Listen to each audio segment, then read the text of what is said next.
In the back of my mind, sabi ko, sa Lord, kung tatawagin niyo ako bilang pastor, gusto ko po meron po akong stable job o fixed income. Bakit? Siyempre, di ba sabi sa salita ng Diyos, dapat ang lingkod ng Diyos, modelo sa lahat ng bagay. Di ba? Pangit naman kung wala akong trabaho. Tapos sasabihin ko, papapalain tayo ng Diyos kapag sumunod kayo sa akin. Pero ang damit ng isang mangangaral, butas-butas. Di ba? So dapat modelo, hindi lang sa spiritual na pamumuhay, maging sa pang-araw-araw na pamumuhay, maging yung sarili niya, dapat modelo siya. Bakit? Para paniwalaan siya ng tao. Amen ba? So yun ang party ko sa Diyos. Maging hanggang sa ngayon, 20 years in the making. Kasi 20 pa lang ako ng class. 20 plus, so 42 na po ako this August.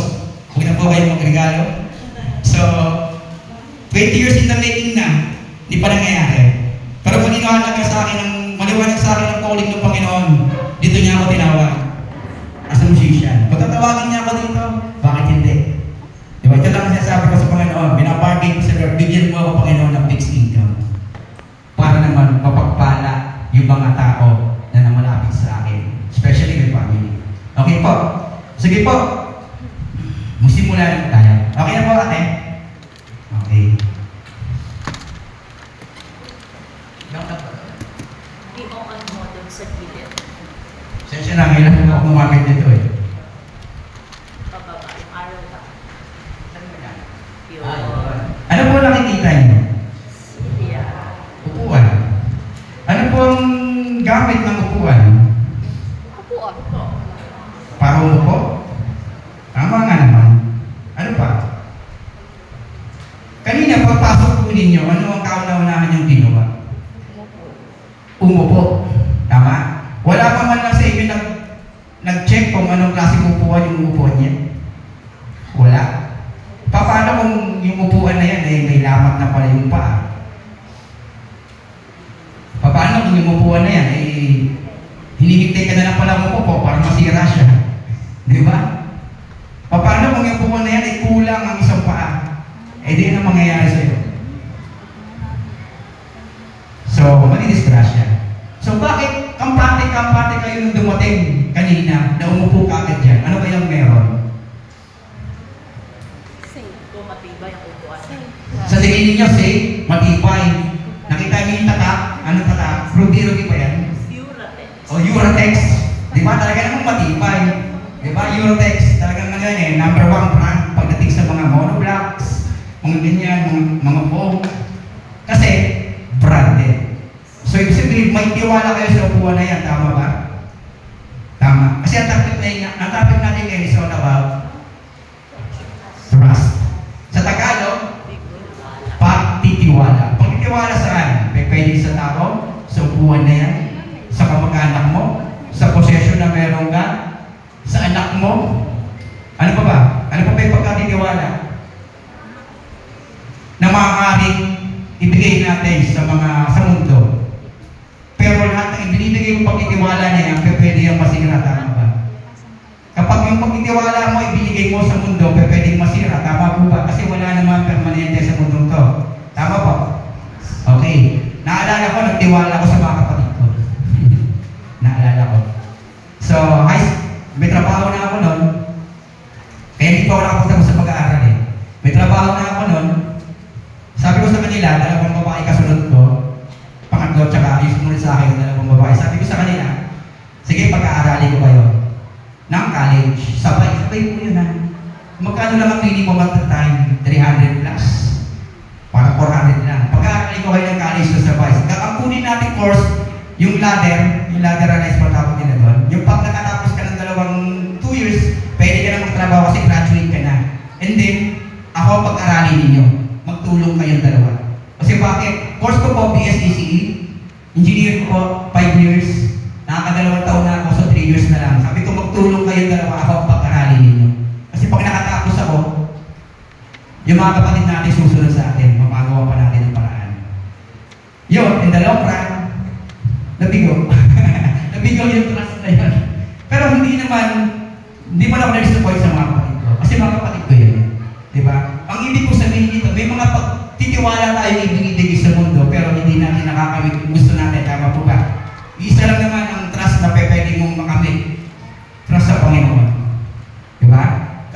upuan na yan, nagtiwala ka dyan, paano ka kumilamat yan? Bigla kang sumanampak yan. Di ba? Eh di pili mo ka ng upuan. Ayaw mo na ngayon sa Eurotex na upuan. Bakit? Kasi simulampak ako dyan. So yun po yun. Sabi po dyan, trust is the glue of life. Yun daw po yung glue ng life. Ano bang ginagawa ng glue? Dumidikit, nakakapagpadikit, tama? Trust is the glue of life. It is the most essential ingredient in effective communication. It is the foundational principle that holds any relationship. Sabi po ni Stephen Covey. So nag-research pa po ako yan daw po yung fundamental principle, foundational principle. Kasi ng foundational, yan yung pinaka pundasyon. Di ba? Na prinsipyo na naghahawak o nagpapanatili ng anumang relasyon. Tama po, mali? Tama. Kasi kung walang pagtitiwala sa isa't isa, wala. Tama ba? Tama po, di ba? Iya, sisirain. Ito po. Nakakapanood po kayo ng commercial. Di ba may mga businesses na may kanya-kanyang tagline? Alam niyo ba yung tagline? Sila po yung mga salita na ginagamit ng mga businesses o ng isang tao para magtiwala ka sa kanila. Right? Tulad natin, mga business negosyante, tulad ko. Para makapag-ikalit ako ng member, kasi sa kooperatiba po trabaho ko, para makapag-ikalit ako ng member, magagandang salita yung ginagamit ko. Patungkol sa kagaganda yung ginagamit ko. Same as tagline ng mga businesses para magkaroon ng customer or to gain customers trust. Number one, Boysen.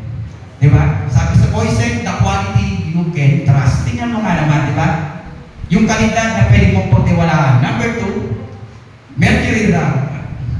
Di ba? Gamot ay nakasisiguro gamot ay laging bago. Ang tanong, bago nga ba?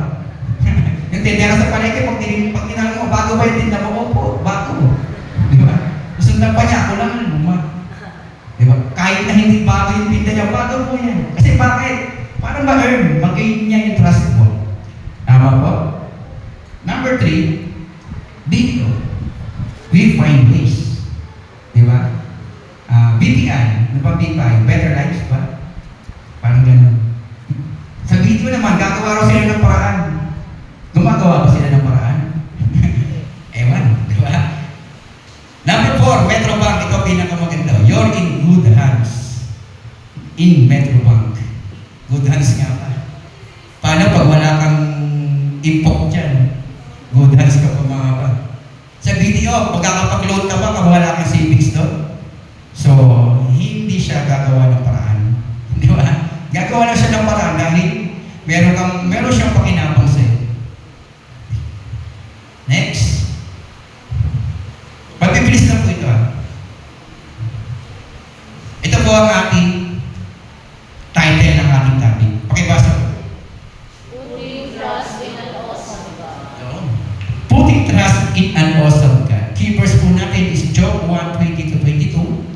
Sabi po dyan, ilagay mo ang iyong pagtitiwala sa awesome. Ano ba ibig sabihin ng awesome? Kamanghamanghang Diyos. Diba? Bakit? Kasi sigurado hindi ka mabibito. Tignan mo siya, yun sa video. Kapag binitawan niya nung nasa taas, sigurado naglag yan. Diba? Pero hindi siya natatakot, tumawag siya kasi dinigay niya na yung trust niya doon sa nasa taas. Same as Christians. Kapag inilagay natin yung buo nating trust sa taas, malamang sigurado hindi tayo bibitawan ng Panginoon. Deep meaning of trust. What is trust? Pagtitiwala, di ba? Paniniwala. Sa wording meaning po ng trust, it is the belief or confidence that someone or something will act in reliable, honest, and expected way. So wordly ibig sabihin, expected way. Alam mo yung mangyayari. Kaya ka natitiwala. Ganun talaga kasi ang mundo Hindi yan magtitiwala kung hindi alam kung ano mangyayari piram. Trust means believing that a person, system, or thing will not let you down. Yun ang pamatayan ng mundo pagdating sa trust. Paano pag nag-fail nga? di 15 yung trust mo. Ma-disappoint ka na. Madidis ka rin na yung pamumuhay mo. Di ba? So, hindi tamang gamitin. I should say na hindi tamang gamitin. Hindi mo tamang panghawakan yung worldly meaning ng trust. Kasi nga, worldly nga. Talagang mabibigo ka dyan. More detailed meaning, trust involves confidence in truth, ability, or integrity, even when you cannot fully control or verify the outcome. Ito pwede pa. Di ba? Involves confidence in truth, ability, or integrity when you cannot fully control or verify the outcome. Kahit hindi mo fully control ang pangyayari, verify the outcome, nagtitiwala ka pa rin. Next. Mabilis na po ito kasi hindi pa naman ito yung pinaka-main natin. Ito, biblical meaning of trust. Trust means placing your full confidence, dependence, and security in God's character, promises, guidance, even when circumstances are uncertain. Ito, pwede mo pagtiwalaan, biblical ways. Biblical meaning of trust. Diba? Sabi dyan, ang pagtitiwala daw ay pagbibigay mo ng buong tiwala o ng confidence na depende ka sa Panginoon, sa security ng Panginoon, character, promises, guidance, and when circumstances are uncertain. Kahit hindi sigurado sa mga bagay-bagay, ibinibigay mo yung iyong tiwala. Ganun po ba tayo? Well, actually, yung trust, equivalent po siya ng faith. Magkaano lang po sila? Magkasama. Ibang degree nga lang ang faith. Ang faith po kasi hindi pwedeng gamitin sa tao. Para sa akin, hindi pwedeng gamitin ang salitang pananampalataya sa tao. Bakit? Pangit nga naman, awkward. Kung sasabihin ko na nananampalataya ako sa iyo, Teacher May. Awkward, di ba? Mas pwede mong sabihin, naniniwala ako, may trust ako sa iyo, Teacher May. Di ba? Hindi siya pwedeng gamitin sa tao. Sa Diyos ka talaga siya pwedeng gamitin. Yung trust, pwede siya gamitin sa Diyos, pwede sa tao. So, parehas lang naman sila. Similar lang sila, pero yung degree lang ng salita. Okay po? Trust is faith, yun na nga, in God. Expressed through reliance on Him, believing that He is faithful, wise, and in control. Okay po? Proverbs 3:5. Sabi mo dyan, trust in the Lord with all your heart and lean not on your own understanding. In all your ways, submit to Him and He will make your path straight. May tagline ng Diyos, di ba? Kanina may tagline ng mga businesses. May tagline din ng Panginoon. At marami pa yan mamaya.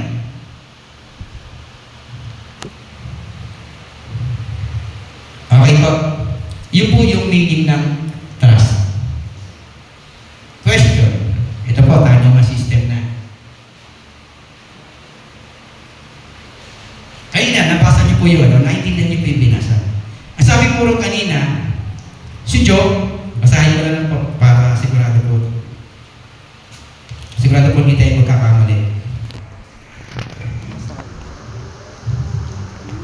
Sabi sa Job 1:20-22, pagkatapos ay tumindig si Job, pinulit ang kanyang balabal, anihitan ang kanyang ulo, nagpatira pa sa lupa. Sinabi niya, "Hupat akong lumabas sa sinapupunan ng aking ina, at hupat din akong babalik doon, at ang Panginoon ang nagbibigay at ang Panginoon ang bumawi, purihin ang pangalan ng Panginoon." Verse 22, sa lahat ng mga ito ay hindi nagkasala si Job, hindi pinaratangan man ng kasamaan ng Diyos. Tanong, bakit kaya nasabi ni Job ang gano'ng kabigat na pananalitan? Mabigat yun sa pagiging tao, sa pagiging Kristiyano. Tama po ba? Between life and death yung usapan eh. Diba? Pag pinag-uusapan nga natin ang kamatayan sa labas, marami kumakatok na gano'n eh. Bakit? Ayaw nila pag-usapan yan. Bakit kaya ayaw nila pag-usapan? Ako nga, gusto ko pinag-uusapan yan eh. Bakit? Para sa akin, ang kamatayan, graduation day. Sa inyo ba? Appointment. Graduation day, bakit? At least graduate ka na. Di ba? Di ba ang mga estudyante hihintay yung graduation? Kaya nga, 6 na taon, next, 4 na taon, sunod, 2 taon ulit. Tapos ka-college, 4 na taon, 5 taon, hanggang 10 taon. Di ba? Yun na kasi ang pinapakaasal sa Pilipinas. Bakit tayo mga tao ayaw natin yung graduation day natin? Di ba? Pag yun ang pinag-uusapan, gusto ko pinag-uusapan yan. Bakit graduation day ko yan? Di ba? Ang tanong, bakit kaya ganun kabigat ang statement ni Job? Sa tingin po ninyo, siguro katindi yung pananampalataya sa Panginoon. Paniniwala. Yung trust niya sa Diyos. Matindi kaya? Kung i-rate po natin mga ilang porsyento kaya? Mga 101%? Mga 101% siguro na. Kaya, suggest nyo po sa inyo, basahin nyo ang aklat ng Job. Pag natapos nyo yan, naunawaan nyo yan. Kasi ako ilang beses na nabasa yan eh. Pag naunawaan nyo yan, nakuha nyo yung pinakasasabi ng libro na yan, ng book na yan, magbabago ang pananaw nyo. Magbabago ang paningin nyo sa Diyos. Magbabago ang pananaw nyo sa buhay. Di ba? Basahin nyo. Unawain ninyo. Okay. Anong katangian ng tagay niya? May katangian ba? Sabi niya sa verse 8, sinabi ng Panginoon kay Satanas, napansin mo ba ang aking lingkod na si Job? Sapagkat walang gaya niya sa lupa. Sapagkat walang gaya niya sa lupa, isang tao matuwid at matapat, natatakot sa Diyos at lumalayo sa kasama. Yan ang ugali ni Job.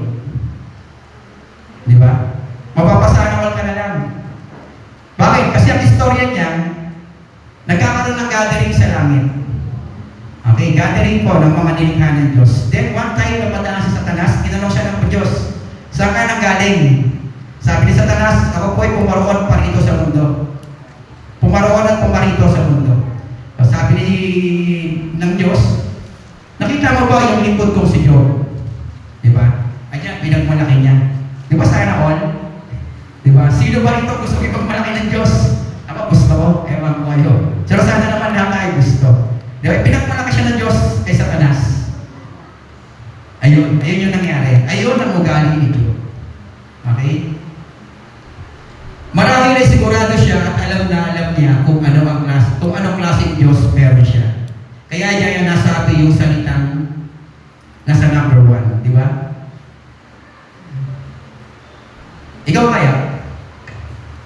Tayo kaya? Alam kaya natin, kilala natin kung anong klaseng Diyos meron tayo? Isa lang sample, anong klaseng meron Diyos kayo? Sino po pwedeng, kahit may salita? Makapangyarihan. Isa pa? Mapagmahal. Provider, ganun ba? Yun lang ba? Tapat? Yun na lang ba? Yun na lang ba ang Diyos sa inyo? Di ba? Kilala ba natin kung anong klaseng Diyos meron tayo? Kasi pag hindi tayo lubos na magtitiwala. Sabi diyan, therefore, in order to put our trust in someone, we need to diligently know whom we have trusted. Dapat masusi natin nalalaman. Masusi, ibig sabihin, binusisi natin, nag-research tayo, inalam natin kung sino at ano yung pagtitiwalaan natin. Tama po ba? Pag bibili ka ng isang brand, ano bang unang-unang tinitingnan mo? Brand ng damit, halimbawa, bukod sa presyo. Anong unang-unang tinitingnan mo bukod sa presyo? Quality, yung pangalan ng nagtatak. Kung Adidas yan, wala, tapos na ang usapan. Di ba? Kung may pera ka, may pambili ka, pag Adidas na nakita mo, tapos na ang usapan, hindi mo na-check ang quality. Bakit? Pangalan pa lang, kalidad na. Di ba? Kung Nike yan, kung Air Jordan yan, lalo pa, pag Air Jordan, may mga numbers, may mga sigalis pa yan. Wala na, tapos na ang usapan pag yan. Diba? Actually, sa number 1, hindi po na-caption dyan. Sabi po dyan, idadagdag ko lang to. Sa konteksto ng kabanata ni Job, si Job ay katatapos lamang mawalan ng kanyang mga anak. Diba? Bago niya sabihin yung Job 1:21. Katatapos niya lang mawalan ng mga anak. Ang anak po niya ay 10. Kung di ako nagkakamali, 7 lalaki, 3 babae. In one day, nawala lahat ng anak niya. Kaya natin? Kaya natin? Hindi, di ba? Masaktan nga lang yung anak mo ng kapitbahay mo, nag-hysterical na tayo eh. Di ba? Ito si Job, isang bagsak. One time, big time, 10 anak nawala agad. Yung si Paterbonya nga lang eh, nalunod eh. Buong mundo, nagtanong eh. Di ba?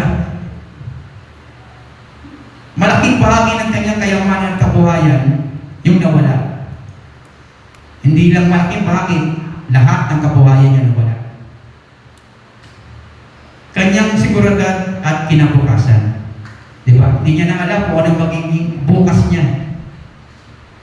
Pero nasa atin niya pa rin yung mga bagay na yan. Ang Panginoon ang nagbigay at ang Panginoon ang nag-alis. Purihin ang pangalan ng Panginoon. Kanina yung kanta natin. Pansin niyo, connect na connect. Kasi ako rin yung gumawa ng tsaka ako rin yung nagawa niya. Kaya syempre ko connect. Di ba? Pero out of nowhere, lumabas na lamang sa isip ko yun. Lumabas sa bibig ko yung kanta mga yun. Yung mga ganong kanta. Di ba? Out of nowhere. At gayon din. Ito, 3 months, 4 months, naka-prepare na to sa isip ko. Nagsa-circulation na po ako sa isip ko kung paano magsasalita, kung paano siya ipapaliwanag, explain. Pero yung line-up, lumalabas lang yan 1 day before ng practice. 1 day, 2 days before, minsan oras na lang. Di ba, lumalabas lang yan. So, yung blessed be your name, you give and take away. Di ba? So, blessed be your name. Ano ba ang circumstances sa buhay natin? Ang Panginoon ang nagbigay. So, wala tayong karapatang ikip yan. Siya rin ang may karapatang bumawi niyan. Amen ba? So, huwag tayong manampalatao, huwag tayong magtiwala sa kung ano man ang hawak natin.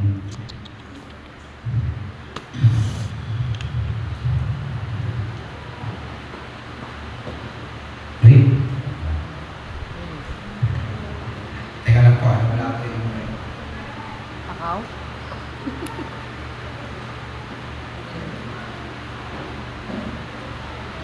Sabi po dyan, sa ganitong sitwasyon, karaniwan sa tao ang magalit. Tama? Hindi ka walang magagalit. 10 anak mo, lahat ng kayamanan mo nawala sa isang araw. Magtanong o mawalan ng pag-asa, ngunit sinabi niya, ang Panginoon ang nagbigay at ang Panginoon ang nag-alis. Purihin ang pangalan ng Panginoon. Hindi ito nangangulugan, hindi siya nasaktan. Hindi naman pa si Job eh. Tao siya. Tao siya pilit ng may damdamin, di ba? Hindi nangangulugan, hindi siya nasaktan. At maging tayo rin, kapag tayo nawawalan ng mahal sa buhay, hindi nangangulugan, hindi tayo nasaktan. Si Kuya Berhen, di ba, kaalis-alis lang kanyang mahal sa buhay. Hindi nangangulugan, hindi siya nasaktan. Si Berna, hindi nangangulugan, hindi siya nasaktan. Maging tayo, hindi nangangulugan. Yung tita ko na nag-alaga sa akin, namatay 20 years ago, hindi nangangulugan, hindi rin ako nasaktan. Di ba? Pero bakit ako narito? Kasi, nagtitiwala ko sa Panginoon. Sa katunayan, ipinapakita ng aklat na labis ang kanyang pagdadalamati. Kung papansinin nyo, chapter 1 and 2 hanggang 3 lang, nagkaroon ng interaction si Job. Binanggit lahat. Pagdating sa chapter 3 pataas hanggang chapter 40, puro pag-ibig na ang ginawa ni Job. Nakikipag-usap siya sa mga kaibigan niya. Nakikipagtalo siya sa mga kaibigan niya. Nakikipag-diskusyon siya sa mga kaibigan niya. Ipinubulalas niya yung kanyang nararamdaman sa mga kaibigan niya. Ang tagal, di ba? 3 to 40 chapters. So almost 37 chapters yun. Di ba? Ang tagal.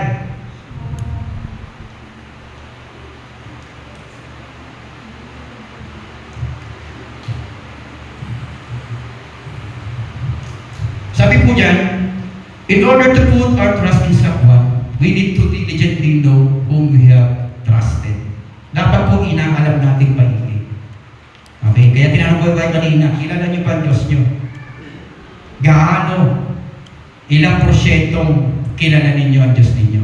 Kasi pag hindi ninyo kilala ng Diyos ninyo, malamang sa malamang, hindi niyo ibigay yung tiwala ninyong 100% sa Kanya. Kaya pag dumarating yung mga pagsubok sa buhay natin, nadidiscourage tayo eh. Di ba? Simpa tayo ng simpa, pakinig tayo ng pakinig sa salita ng Diyos, pero minsan tayo mismo may problema. Aminin natin, hindi natin kasi kinikilala ang Diyos natin na gusto. Naririto tayo sa lupa, nag-aaral tayo ng salita ng Diyos. Ito po ay isang pagsusulit, pagsasanay, na kilalanin lalo ang ating Panginoon. Bakit? Kasi pag dumating na yung testings, dapat may ipasa mo. Kanina, pinagmalaki ng Diyos si Job, tama po ba? And on the spot, sabi ni Satanas, kaya lamang pinupuri ka niya, sinasamba ka niya. Pinaparaphrase ko na lang. Kaya lang pinupuri ka niya, sinasamba ka niya kasi pinagpapala mo siya. Ano sabi ng Diyos?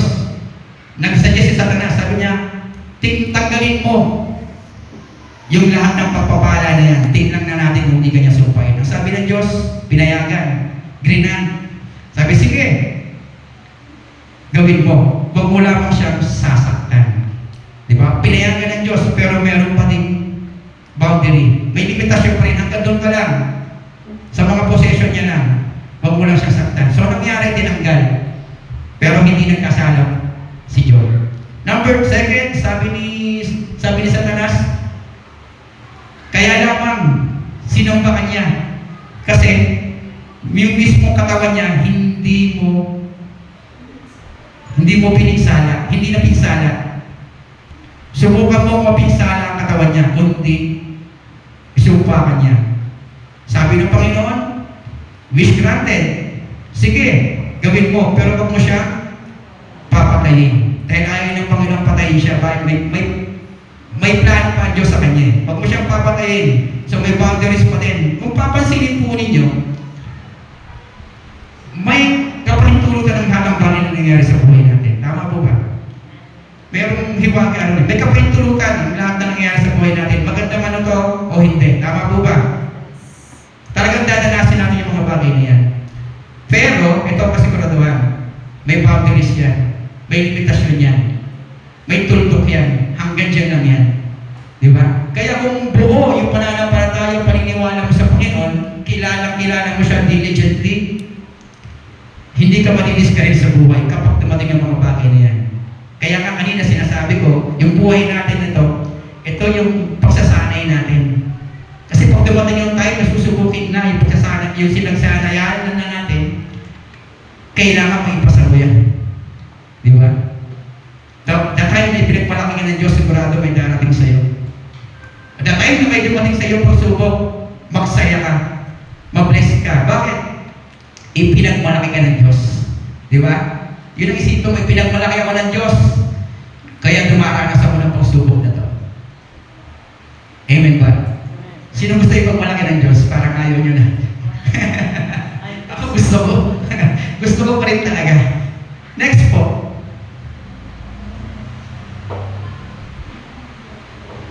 Okay na. Point 1. Sabi dyan, knowing God deeply. Sabi kanina, in order para magkaroon tayo ng trust, kailangan natin diligently malaman kung sino yung dapat natin pagtitiwalaan. O ito na yun. Knowing God deeply. Lumalim na tayo. Medyo may science na ako dito. Talaga nag-research ako para dito. Sabi dyan, we must know God deeply to appreciate His majesty. Tama? Kanta natin kanina. How great is our God? Sing with me, how great is our God. Diba? Ayun yun eh. Talagang connect ako din eh. Yung isang kanta, universe is at your feet, evermore be praised. Connect talaga. Sabi dyan, we must know God deeply to appreciate His majesty. Hindi mo ma-appreciate kung anong Panginoon, anong Diyos meron ka, kung hindi mo alam, kung hindi mo siya kilala deeply. Yun lang. Okay, may Diyos. Lumikha ng araw. Nilikha ako. Tapos, magkatrabaho ako. Pagkas ko magtrabaho, magkakasakit na ako. Yun, mamamatay na ako. Tapos na ang buhay ko. Ganun na lang. Hindi mo alam yung purpose mo, bakit ka nandyan. Ano nga ba ang purpose ng tao? Bakit siya nilikha ng Diyos? Sana naman tama po sagot natin. To worship. To bring worship. Para papurihan, parangalan ang Panginoon. Yan naman po ang purpose natin. Yung mga bagay na ginagawa natin, bonus natin ang Panginoon yan. Diba? Yan lang ang purpose. Kaya kapag nawala ka sa mundo to, hindi mo nagawa yung purpose mo. Nako, ikaw po ang pinakakawawang tao sa buong mundo. So, napakarami pong kawawang tao sa buong mundo. Kung titignan natin, mayayaman, no? Mayayaman. Pero kawawa pa rin sila. Kasi hindi nila nagagawa yung purpose nila. So, mapalat po tayo na ganito, nagagawa po natin yung purpose po natin. Amen? Amen. Maaga po tayo dumadating, worship service, 9. Nakikintay na salita ng Diyos hanggang 11:30. Kahit medyo mainit, at least nagagawa natin yung purpose natin. Isang malakas na palakpak para sa Panginoon. Okay po? The most deeply we know God, the more we can appreciate His majesty. So, same lang. Di ba? Eh, paano? Paano natin makikilala talaga diligent yung Panginoon? Siyempre, pampungan sa kanyang creation. Wala namang iba, di ba? Sabi sa Genesis 1, in the beginning. So, yun na yung creation. Sa creation, pumili lang tayo ng tatlo lang. Masyadong marami pag isa-isay natin. Baka umabot tayo ng hapon dito eh. Okay. Kalawakan. Actually, wala namang galaxy na binanggit sa Bible. But, binanggit yung mga stars, planets, binanggit po yan. Kalawakan. Alam niyo ba yung kalawakan? Yes. Sa science, universe, galaxies, composition ng mga stars, planets. Ayun, no? Di ba? Ganda ng picture, di ba? Kalawakan. So, ang Panginoon, dati, hindi ako naniniwala sa mga dinosaurs. Kahit na mayroong mga katibayan na may dinosaurs, hindi ako naniniwala dyan. Bakit? Ang thinking ko kasi dati, yung creation, ginawa lang in 7 days. In 6 days, pagkatapos ng 6 days, sa 7 araw, nagpahinga ang Diyos. Yun lang ang thinking ko. Kayo din ba? Kaya imposible, para sa akin, imposible may dinosaur. Kasi kung may dinosaur, kinain yung mga tao. Di ba? Ang laki-laki ng T-Rex, oh. At tao, ganun malakas sa T-Rex. Hindi kinain yung mga tao. Di ba? Kaya imposible may dinosaur. Yun ang paniniwala ko. Pero nung nagbasa ako ng Bible, inunawa ako ng maigi yung Bible, hindi pala 7 days lang ginawa ang mundo. Hindi lang 7 days ginawa creation. Okay? Kasi hindi time, hindi oras, hindi araw yung pinagbasihan, hindi araw yung ibig sabihin sa Bible. Isalitang yun, Y-O-W-N. I-research nyo na lang. Ibig sabihin, panahon, era. Sa Revelation, binanggit doon, ang isang araw sa Panginoon ay 1,000 taon sa atin. So, gano'n maaari. Kanya-kanyang era. Okay? Kaya na po, naniwala na ako na may dinosaurs yan. Kasi hindi naman pala 7 araw lang. 7 araw na sakto. Lunes hanggang Linggo. O Linggo hanggang Sabado. Ano man. Kundi panahon po siya. Thousands of years nangyari ang creation po. Kung yan yung pananaw nyo dati, so mag-research po kayo para malaman ninyo totoo po yung sinasabi ko. Ang God, hindi po siya hawak ng panahon. Kung ito po ang creation, kung itong mundo na to, itong bilog na to, nandito lahat ng creation, ang Diyos nasa labas. Okay? Kaya nga sabi, omnipresent God. Hindi po nangangulugan na ang Diyos ay nasa Amerika, at ang Diyos ay nasa Pilipinas din, at ang Diyos ay nasa Australia, at ang Diyos ay nasa Korea. Hindi po ganon. Talagang nakikita niya ng yung buong creation. Kasi nasa labas siya ng creation. Wala siya sa loob ng creation. Kung ganyan kalaki yung creation niya, ito na malaki yung Diyos. Napakalaki, di ba? Mamaya, mas mamaka pa kayo. Pag diniretso natin, okay lang ba mabot tayo ng alas 3? Sabi niya, Genesis 1, in the beginning, God created the heaven. Actually, may S yan, the heavens and the earth. So, composition po niya ng mga planeta. Lahat po yan. Chapter 16, verse 16, and God made 2 great lights, the greater light to rule the day, and the lesser light to rule the night. He made the stars also. So, yung stars, alam naman na po natin, mga planeta po yan. Okay. So, yun na yun, yung mga maliliit na yun, no? Na nasa gilid. So, yun po yan. Many Christians view in verse 16, He made the stars also as encompassing all the stars throughout the universe. Since galaxies are vast collection of stars, this is often understood as including galaxies as part of God's creative world. Mayroon tayong 4 galaxies, alam niyo ba yun? Isa ron, Milky Way. Merong Whirlpool, hindi ko lang matandaan yung dalawa. I-research ko pa. Diba? Ang tatatanda ko, Galaxy, Milky Way, tsaka Whirlpool Galaxy. Sa Whirlpool Galaxy, meron diyang evidence na may cross. Pero ibang usapan yun. Eto, mas maganda. Mas nalaki ang perspective nyo sa Panginoon. Sa number 1, may laser po ito, ano? Paano mo laser? Yung baba. Pero hindi yung maano sa... Ayun, hindi sa speaker. So number 1, kung titignan po natin, yung pinakamaliit, Mercury. Planet at Mercury. Number, yung pangalawa, Mars. Yung pangatlo, Venus. At mas malaki yung Earth. Tama? Yung number 1 po, huwag niyo pong tingnan yung iba. Number 1. Mas malaki yung Earth sa tatlo. Okay? At yung nasa Earth, sino? Siyempre tayo. Okay. Pagdating sa number 2, ayun na po yung Earth. Oh. Kita niyo? Pinakamaliit. Yung pinakamaliit. Sumunod dyan, Neptune, Uranus, Saturn, at saka Jupiter. So mas malaki yung Jupiter.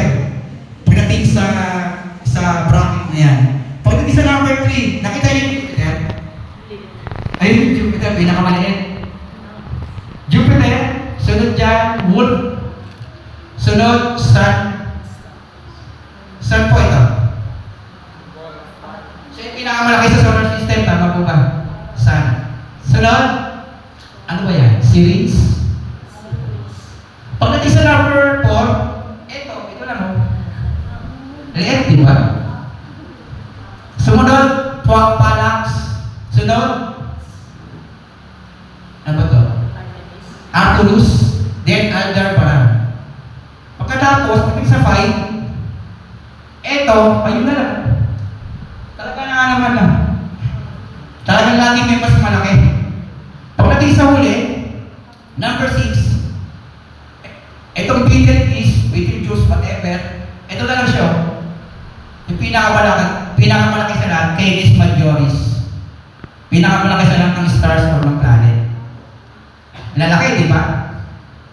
Eh kung yung Earth kaya, itapat dito. Wala na makikita. Gano'n na lang kaya malaki yung Earth? Malamang ganun lang siya. Malamang ito lang yung Earth. Di ba? So ito katotohanan.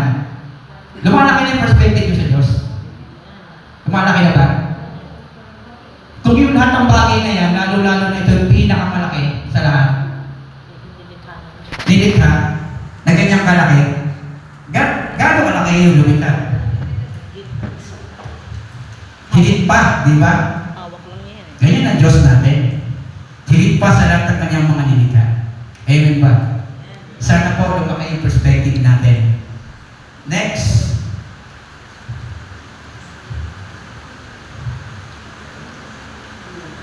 So human. Sige, lumapit na tayo sa tao na. Ganyan, masyado namang scientific, masyado yung explanation ko. Sana naman po, hindi po tayo boring. Sigurado hindi, kasi science yan eh. Diba? Ako pag science class na, talagang gusto ko. Kasi nakakapagtuklas ka ng mga bagay. Lalo pag elements, sino po dito ng high school na boring pag element yung pinag-uusapan? Nakaka-boring yung ba element? Hydrogen, oxygen, di ba? Gold, nakaka-boring ba? Lalo na pala nagko-compose ka na ng mga element, hinahalo mo na yung alcohol, alkaline, ganyan. Yung iba nag-boring pero ako tuwa-tuwa. Dito tayo sa human, sa tao. Okay. Mother's womb. Yung pinakamalaking nangyayari, himala sa buhay ng tao, nangyayari sa sinapupunan ng mga nanay natin. Bakit? Bakit? Kasi every second nagkakaroon ng pagbabago sa loob ng sinapupunan ng nanay. Di ba? In order para lumaki, ma-develop yung bata. Eto. Di ba? Yan tayo. Ganyan kagaling ang Diyos natin. Paano na lang halimbawa kung etong ano po tawag dito? Ugat. Na-discard yan, nawala yan. Ano kaya mangyayari sa bata?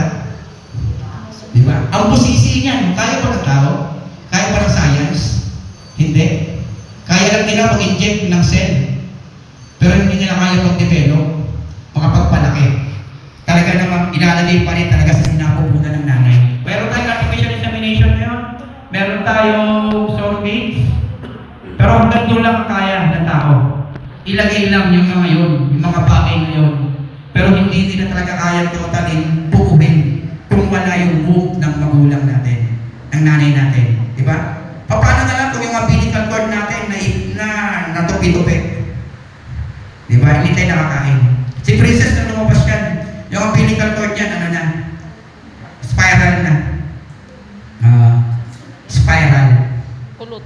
Nung lumabas siya. Kakaikot.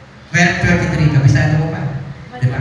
Malikutan. Marcus Boom, yung pinaka-best na batayan sa miracle, sa galing, sa kapangyarihan ng Diyos sa buhay natin. Kasi every second, pinapanood ko yan, nalagyan ko sana ng video, kaso mahaba eh. Every second, nagkakaroon ng changes para mabuo yung tao. Next, human cell. Lumiit na lumiit. Sige. Doon tayo sa cell. Human cell, a very simple cell called laminin. Sino po nakakaalam kung ano ang laminin? Wala? Okay, pakilala ko na si laminin. Ito siya.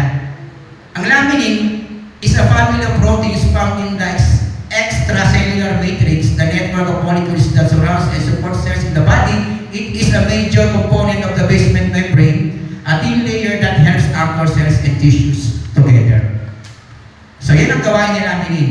What does laminin do? Laminin help attach cells to surround the tissues, support the structure of organs and tissues, guide cell movement during development and wound healing, influence cell growth, differentiation, and survival. So, hirap pa rin unawain, di ba? O, ito pa. Where is laminin found? Laminin is present throughout the body, including skin. Sa skin po natin, may laminin cell po siya.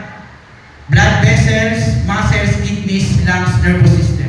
It is especially important wherever cells need a stable surface to attach to and organize themselves into tissues. In summary, laminin is a crucial structural protein that helps hold tissues together and support many essential biological process. Kung walang laminin, yung tissue po natin, yung mga cell po natin, magkakalat. At kung nagkalat po yan na disorganized, pas mo katawan po natin, disorganized din. Ibig sabihin, napahalaga po niyan ng napakaliit na cell na yan. Yan po yung nag-hold ng lahat ng mga cells para magtrabaho ng maayos. Importante hindi. Ang galing, di ba?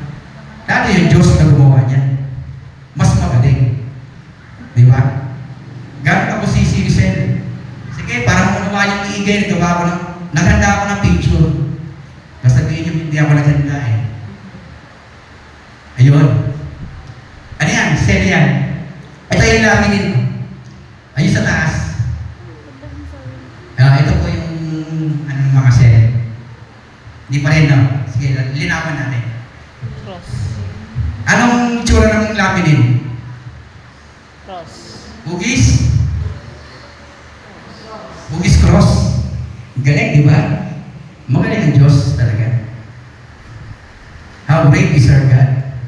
How awesome is our God? Naisip ng Panginoon gawin cross. Sabi kanina, yung ibig sabihin ng laminin, siya yung humahawak sa lahat ng mga cells para magkaroon ng magandang trabaho yung lahat ng mga cells. Ibig sabihin, siya yung pinaka-core. Sino ang pinaka-core ng buhay Kristiyano? Si Jesus. Jesus. Kapag wala si Jesus sa buhay mo, magkakalat ang lahat ng Kristiyano. Madinis ka rin ang buhay Kristiyano mo. Anong ginamit ng Panginoong Jesus para tubusin ang buhay mo? Cross. Same, di ba? Same. Okay, para basta natin unawaan. Wala na. Ayun. Ayun ang laminin, yung cross na yun. So lahat ng buong parte ng tao, meron siyang laminin. Okay po? Isang malakas na palakpak para sa Panginoon. Ganon, ka-awesome ang Panginoon natin. How great is our God? Lumalawak na buhay. Point 2, Job's life. Balik tayo kay Job.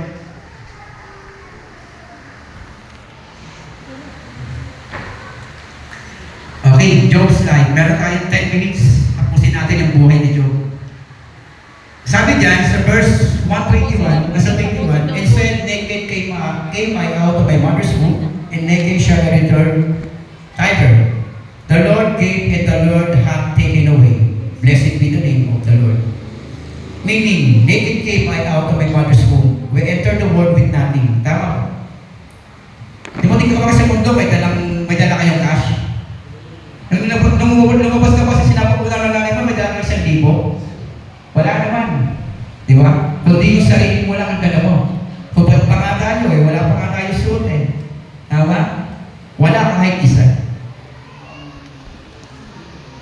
Naked shall I return. So, ba't din tayo pabalik sa Panginoon? Ibig sabihin po niyan, we live this life, taking natin material with us.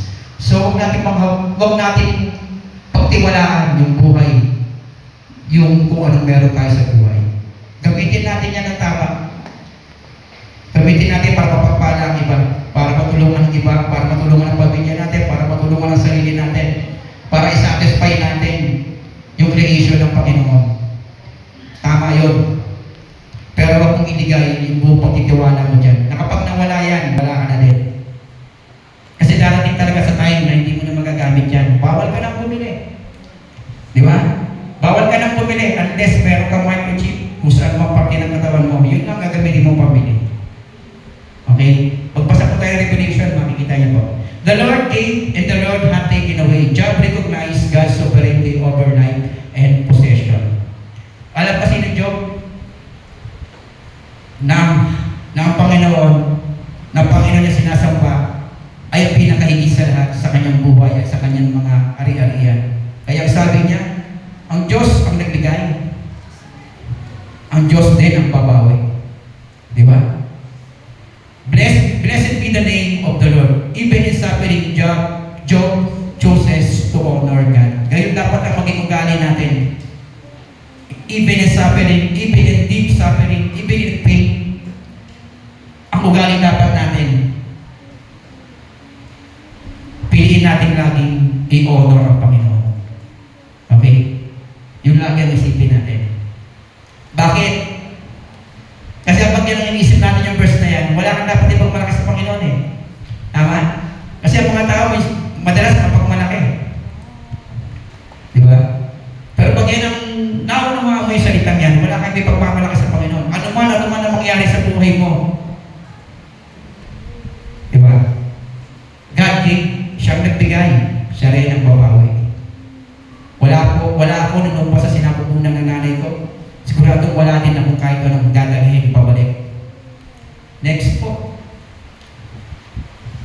Okay, pag-usapan natin yung buong chapter ng Job. Haba, di ba? Chapter 1 to 12. Chapter 1, verse 1 to 12. Ipinagmalaki siya ng Diyos. Pinagmalaki siya ng Diyos. Chapter 1, 13 to 22, naubos lahat ng ari-arian. Naubos lahat ng ari-arian at mga anak niya. Chapter 2, 1 to 10, nagkasakit siya at tanging asawa lang ang naiwan sa kanya. Di ba? Ayun o, kinikwento ko na buong chapter ng buhay ni Job. Pagkakanan mo na lang kung nasa bahay kayo. Nagkasakit siya. Anong sakit niya? So yung buong katawan niya nagkaroon ng sugat. Sakit, di ba? Cirrhosis siguro sa time natin ngayon. Nakakita ako ng psoriasis. Nakakita ako ng may psoriasis sa palengke pa nang nagdadrive ako, namamasada. Talagang pinag-meron maglakad. Nakikita ko yung mga sugat dito. Nakabota siya, nakagwantes siya. Siguro kasi magdalawang pisa kung ano man. Masakit. Ang lakad niya paika-ika na lang talaga. Pero hindi pa siya katandaan. May sakit na talaga sa psoriasis. Ganon siguro yung nararamdaman ni Job. Ito pa matindi. Sa dinami-dami ng may iiwan, bakit asawa pa niya?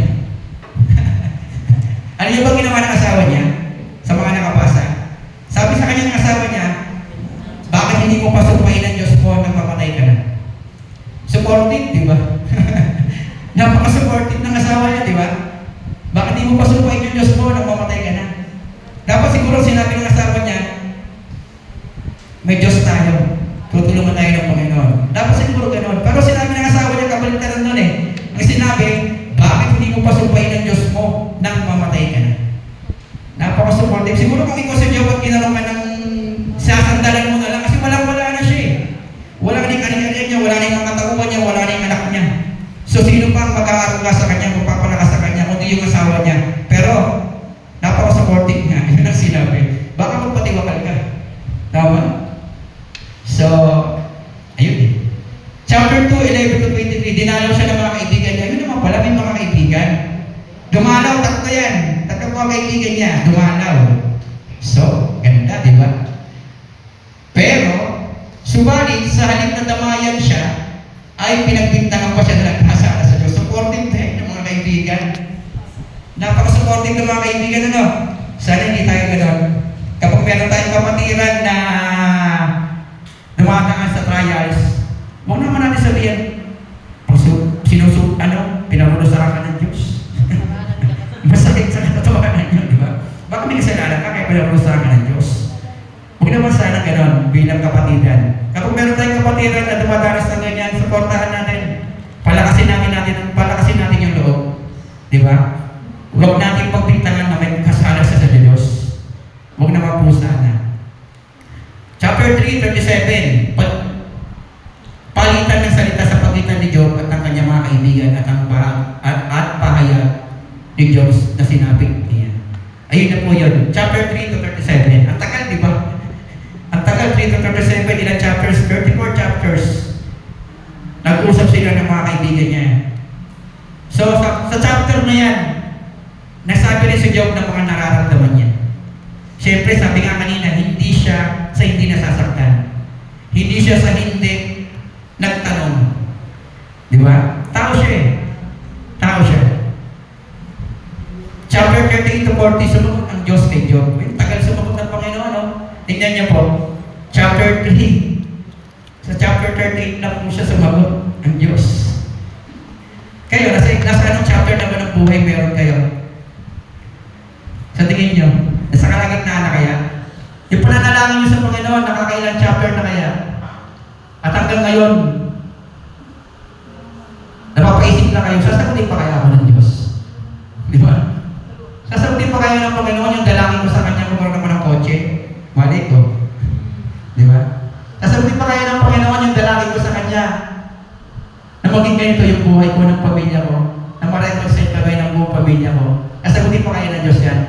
Sasagutin ng Diyos yan. Maniwala ka. Trust in the Lord. Diba? Si Job na, chapter 38 na siya sinagot ng Diyos. Tagal, di ba? Pero hindi pa rin siya nawala. Kumapit pa rin siya sa Panginoon. Chapter 42, ayun na. Nung sinagot siya ng Panginoon, kinalala na ni Job yung kanyang pagkakamali. Kasi yun, nagkamali din si Job. Di ba? Kinalala ni Job. Chapter 42, 10-17, muling pinagpala ng Diyos si Job. Doble pa. Amen? Sa malakas na kalabaw para sa Panginoon. Biruin po ninyo, doble. Kung yung anak niya 10 dati, yun, ginamang 20. Doble. Di ba? Kung yung mga ari-ari niya sa kating 100, ginawa siguro 200. Kasi dinoble ng Panginoon. Yung hindi lang dinoble yung asawa niya. And I realize kung bakit naiwan yung asawa niya. Kasi doon magkagaling yung mga anak niya. Diba? Kaya wala iniwan. May purpose pa rin talaga ang Panginoon kung ba't nangyayari yung mga bagay-bagay sa buhay natin. Ang lagi mga sinasabi, basta kaya mo lang tingnan. Yung perspective mo, kaya mo lang tingnan yung mga problema na nangyayari sa buhay mo kung anong positibong meron pa sa bagay na yun. Diba? Ganun yun, hindi yung pagre-react ka agad, bakit ito nangyari sa akin? Hindi, tingnan mo kung ano yung positibo. Kaya pinaparanas sa akin ng Diyos to para dumatag ako. Yun ang tingnan mo. Kaya pinaparanas ng Diyos sa akin to para lalo pa akong kumapit sa Kanya. Di ba? Ganun. Kung hindi mo alam, magtanong ka sa kapatiran, magtanong ka sa salita ng Diyos. Bakit hindi ka nagtatanong? Kasi kaya naman. Eto na, pagbubulay. Malapit na po tayo sa conclusion. Actually, conclusion na po yan. Ano yung pupulong?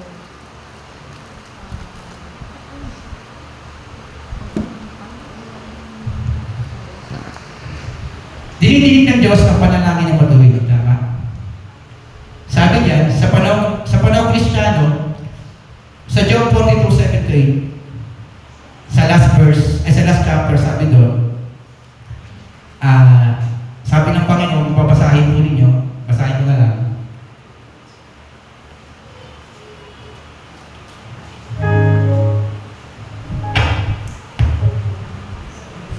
Verse 7-8.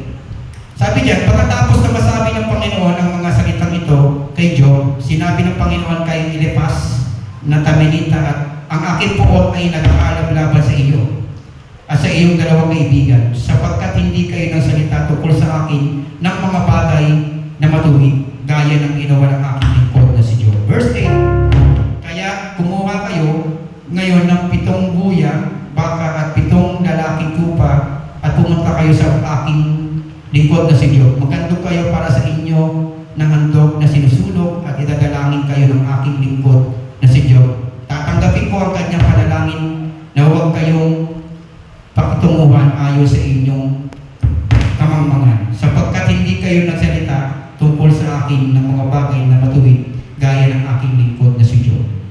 Katunayan yan na dinidinig ng Panginoon ang panalangin ng isang matuwid. Amen? Sa panahon natin ng Kristiyano ngayon ay wala isa man sa atin na matuwid. Tama po? Kasi lahat ay nagkasala. Ngunit dumating ang ating Panginoong Jesus, bugtong na anak ng Diyos, at siya matuwid sa kanyang paningin. Kaya kung tinanggap mo o tinatanggap mo ang Panginoong Jesus, ikaw ay kabilang na sa mga anak niya at di rin ina niya ang iyong mga panalangin. Tayo naman po lahat ay tinanggap ang Panginoong Jesus, tama? Kaya matuwid ang tingin sa iyo ng Panginoon. Ano man ang hingin mo sa Kanya, sa pamamagitan ng panalangin sa pangalan ni Jesus, sigurado, tiyak, absolute, dinigin ng Panginoon.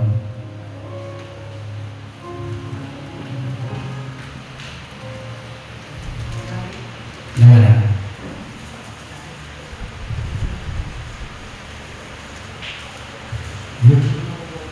Yun. Sa panahon ng pagsubok, ating isipin na tayo ay pinagmalaki ng Diyos tulad ni Job. Yun lamang ang isipin natin. At ang mga pagsubok na ito ay may hangganan sapagkat hawak ka ng Diyos sa kanyang mga kamay. Ang kailangan lang ay matuto tayo magpakumbaba sa Kanya at magtiwala ng buong isip, puso at lalo na sa ating mga ito pa, mas nakita akong mas malaki ang tingin mo sa Diyos, maliit lang ang problema. Ilang beses ko na sinabi ito sa Bible study. Kapag mag-Bible study kami mga leaders, depende lang yan sa paningin. Di ba? Di ko lang alam kung si Ate May, lagi nasasabi kay Ate May. Depende lang yan sa perspective, sa paningin mo. Kung mas malaki ang tingin mo sa Diyos, maliit lang ang problema.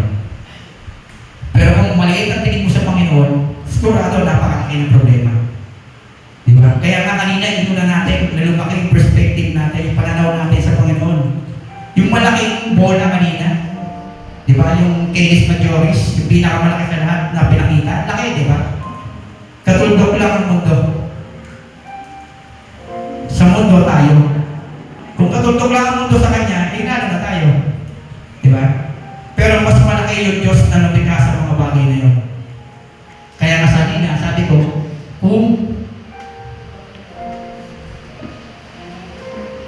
kung malaki ang tingin mo sa Diyos, maliit lang ang problema. Pero kung maliit ang tingin mo sa Diyos, malaki ang problema. Hindi nawawala ang problema, totoo yun. Nasa pagtingin mo lang yan, kapatid. Nasa paraan lang kung paano mo titignan. Tumingin ka sa Panginoon.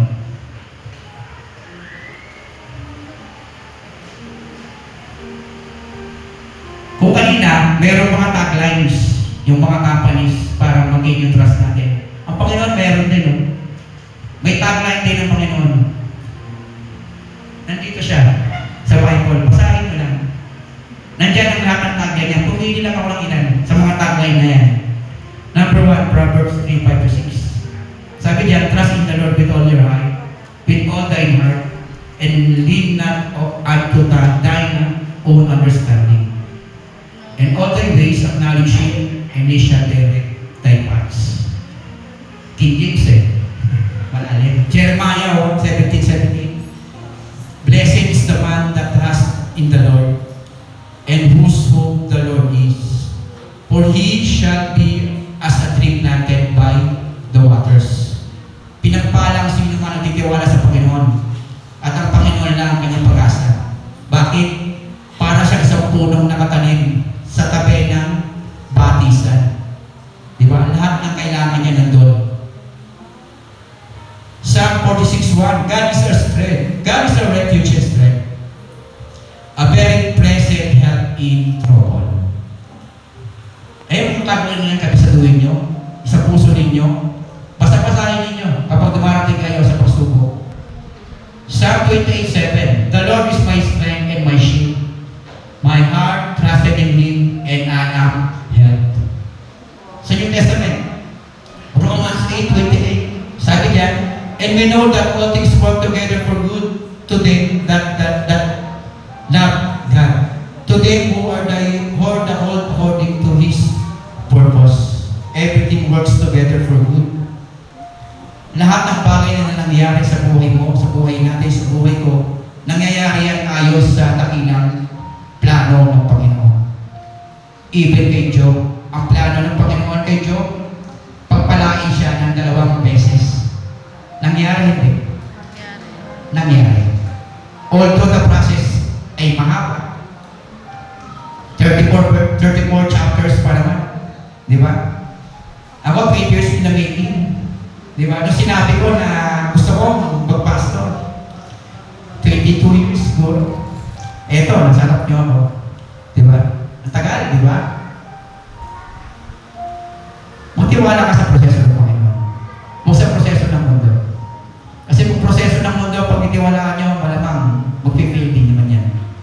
Matthew 6:25-26, Therefore I say unto you, take no thought for your life, what ye shall eat, or what ye shall drink. Behold the fowls of the air, for they sow not, neither do they reap, yet your heavenly Father feed them, and ye not much better than they.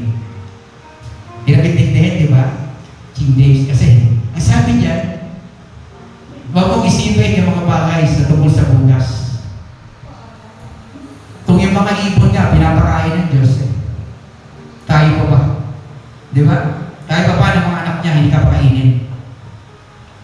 Itong verse na yan, ano sa akin yan eh. At talagang team na team sa akin yan. Bakit? Yan lang yung sinasabi ng nanay ko eh.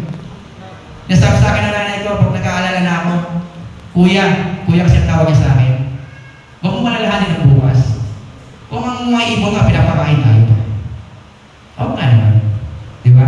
Gawin mo lang yung tama, gawin mo lang yung nararapat, magtrabaho ka, umiilos ka sa mga bagay na dapat mong gawin. Ibigay mo na sa Diyos yung lahat. Ibigay mo na sa Diyos yung mga susunod. Di ba?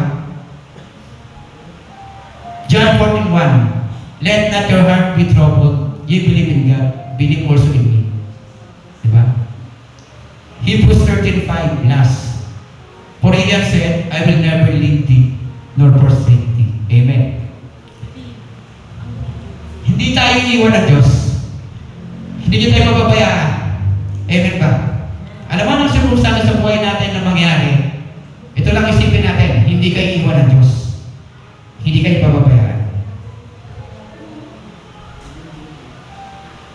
And lastly, for we walk by faith, not by sight. To keep still, para manatili kang matatag, para manatili kang nasa piling ng Diyos, lumakad ka sa pananampalataya. Huwag sa mga nakikita. Ayun yung susi. Di ba? Isipin mo na hindi ka iwanan ng Diyos at lumakad ka sa pananampalataya, hindi sa paningin sa mga nakikita mo. Ano ba pinapanampalatayaan mo sa panahon na ito? Ang Diyos, syempre, na lumikha ng langit at mga lupa at mga bituin sa langit na mas malaki pa sa kaninang mga planetang binanggit natin. Kung ganun, napakalaki ng Panginoon natin, napakalaki ng Diyos natin, tungtungan ng mga paa niya ang lupa, trono niya ang langit. Ganun kalaki. Lumakad tayo by faith, not by our own sight. Eh, ba? Thank you po. To God be all the glory. Manalangin po tayo. Panginoon, salamat po sa umaga ito. Thank you, Lord. Dahil binago niyo, Panginoon, ang aming perspective, pananaw sa buhay, Panginoon. Sa mga narinig po namin kanina, Panginoon, naniniwala po kami, Panginoon, sa mga salita niyo, Lord God. At salamat, Panginoon, sa pagpapalakas. For us, Panginoon, na manatili kami matatag, matibay, Panginoon, Lord, sa pamamagitan ng buhay ni Job na aming po pinag-aralan sa umagang ito. Salamat po sa salita po ninyo. Tumibok po, Panginoon, sa aming puso at isipan ng mga bagay na ito. At sa panahon, Panginoon, na kami po ay susubukin ito, Panginoon, maalala po namin, Lord God, yung salita po mga bagay na ito, Lord God. In order to keep us still, Lord, to keep us still, Panginoon, we need to walk by faith, not on our side. Samahan niyo po kami, Panginoon, sa mga bundok ito, Lord God. Samahan niyo po kami, Panginoon, sa aming takbuhin sa bundok ito, Lord God. Sa inyo po ang pinakamagas at